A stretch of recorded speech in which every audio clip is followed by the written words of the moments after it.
आज आपण पटकन तयार होईल अशी वांग्याची सरबरीत रस्सा भाजी बनवणार आहोत. त्यासाठी इथे मी 2 वांगी घेतलेली आहेत. 1 कांदा घेतलेला आहे. अर्धा टोमॅटो घेतलेला आहे. थोडासा शेंगदाण्याचा कूट घेतलेला आहे. आलं, लसूण आणि कोथिंबीर घेतलेली आहे. यातील आलं, लसूण आणि कोथिंबीर आपण वाटून घेणार आहोत आणि कांदा बारीक असा कापून घेणार आहोत. टोमॅटो बारीक असा कापून घेणार आहोत आणि वांग्याच्या अशा प्रकारे इथे मी काप करून घेतलेले आहेत आणि हे काप मिठाच्या पाण्यामध्ये मी टाकलेले होते, म्हणजे ती काळी पडणार नाहीत वांगी. आता आपण वांग्याची भाजी तयार करूया. त्यासाठी इथे मी गॅसवर कढई गरम करायला ठेवलेली आहे आणि कढई गरम झाल्यानंतर त्यामध्ये आता आपण 2 चमचे गोडं तेल ओतून घेऊया. तेल गरम झाल्यानंतर आता त्यामध्ये अर्धा चमचा जिरे टाकूयाल. जिरे छान फुलले की आता यामध्ये आपण कापून घेतलेला कांदा टाकूयाल. कांदा व्यवस्थित असा आपण परतून घेणार आहोत.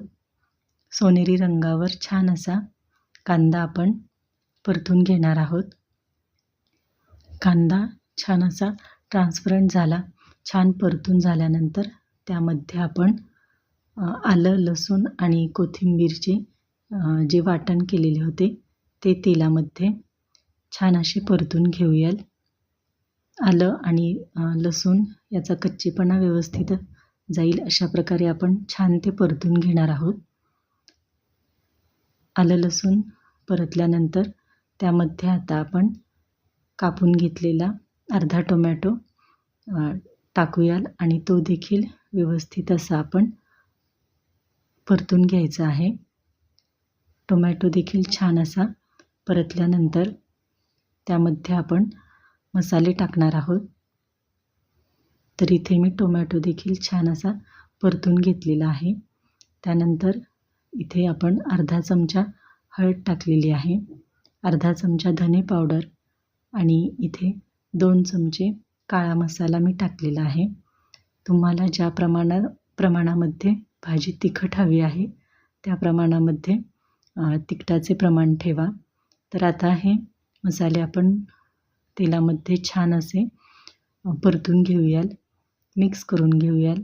तेलामध्ये छान मसाले परतल्यानंतर कापून घेतलेली वांगी आता आपण यामध्ये टाकूयाल. सर्व वांगी आता आपण तेलामध्ये टाकून घेऊयाल आणि व्यवस्थित अशी ही वांगी आपण या मसाल्यांमध्ये छान मिक्स करून घेऊयाल. व्यवस्थित अशी ही परतून घ्यायची आहेत. मसाला सर्व वांग्यांना लागला पाहिजे अशा प्रकारे आपण ही वांगी छान मिक्स करून घेणार आहोत. तर आपण इथे वांग्याची भाजी पटकन होईल, घाई गडबडीमध्ये चटकन आपली वांग्याची भाजी तयार होईल अशा पद्धतीने आपण ही आज वांग्याची भाजी बनवत आहोत. तर इथे मी वांगी छान मसाल्यांमध्ये व्यवस्थित अशी परतून घेतली आहेत आणि यामध्ये चवीनुसार थोडेसे मीठ टाकलेले आहे, ते देखील मिक्स करून घेऊयाल. आणि आता यावर आपण झाकण ठेवून घेऊयाल आणि यामध्ये आपल्याला जेवढ्या प्रमाणात रस्सा करायचा आहे तेवढे पाणी आपण या ताटावर ओतून घेणार आहोत. इथे मी 1 ग्लास पाणी ताटावर ओतून घेतलेले आहे आणि साधारण 1-2 मिनिटानंतर आपण हे पाणी आता कढईमध्ये ओतणार आहोत. 2 मिनिटात पाणी आपले थोडे कोमट होते आणि वांगी देखील तेलात छान अशी थोडी परतली जातात. तर साधारण अगदी 2 मिनिटामध्ये आपण हे पाणी कढईमध्ये ओतून घेऊयाल. म्हणजे ही कोमट असे पाणी आपण कोमट असे पाणी आपण भाजीसाठी वापरू शकतो. त्यामुळे भाजीला छान तर्री येते आणि चव देखील भाजीची छान लागते. तर इथे मी पाणी ओतून घेतलेले आहे. आता गॅस मोठा करून आपण याला छान अशी उकळी काढून घेऊयाल. आता यामध्ये मी 4 चमचे भाजलेल्या शेंगदाण्यांचा कूट टाकलेला आहे, तो देखील आपण व्यवस्थित असा भाजीमध्ये मिक्स करून घेऊयाल. आणि आता यावर आपण झाकण ठेवून ही भाजी आपण शिजवून घेणार आहोत.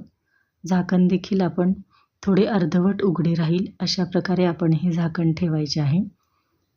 थोडीशी कोथिंबीर टाकलेली आहे, ती देखील आपण आता मिक्स करून घेऊयात.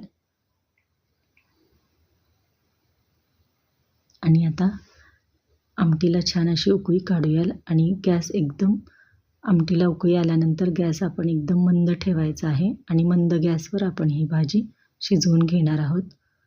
तर झाकण ठेवून अशा प्रकारे झाकण थोडेसे उघडे राहील, थोडे अर्धवट अशी उघडे राहील अशा प्रकारे आपण हे झाकण ठेवायचे आहे. आणि अगदी 10 मिनिटात आपली ही वांगी शिजतात. 10 मिनिटे आपण अशाच प्रकारे झाकण ठेवून भाजी आता आपण शिजवून घेऊयाल. आणि हे पहा, बरोबर 10 मिनिटानंतर मी हे भाजीचे झाकण उघडले आहे. तर भाजी इथे आपली छान अशी शिजलेली आहे आणि रस्सा देखील बघा किती छान झालेला आहे. अगदी सरबरीत घट्ट असा आपला छान रस्सा झालेला आहे आणि 10 मिनिटात आपली वांगी छान शिजतात. हे पहा, एक वांगी मी तुम्हाला इथे मोडून दाखवते. वांगी आपली छान शिजलेली आहेत आणि इथे आपली भाजी तयार झालेली आहे. पटकन अशी ही आपण कमी साहित्यामध्ये सरबरीत वांग्याची रस्सा भाजी तयार केलेली आहे. आता इथे आपण गॅस बंद करूयाल आणि 5 मिनिटे ही भाजी आपण अशीच रेस्ट करून मग ताटात वाढून घेऊयाल. तर इथे आपली वांग्याची भाजी तयार झालेली आहे. तर इथे मी प्लेटमध्ये भाजी थोडी वाढून घेतलेली आहे. अशी ही वांग्याची भाजी पटकन तयार होते आणि चपाती, भाकरी, भातासोबत छान लागते. अगदी कमी साहित्यामध्ये आणि पटकन तयार होईल. घाईगडबडीत पटकन आपल्याला भाजी तयार करायची असेल तर मस्त अशी आपण ही वांग्याची सरबरीत भाजी, रस्सा भाजी तयार करू शकतो. व्हिडिओ आवडला असेल तर लाईक करा, सबस्क्राईब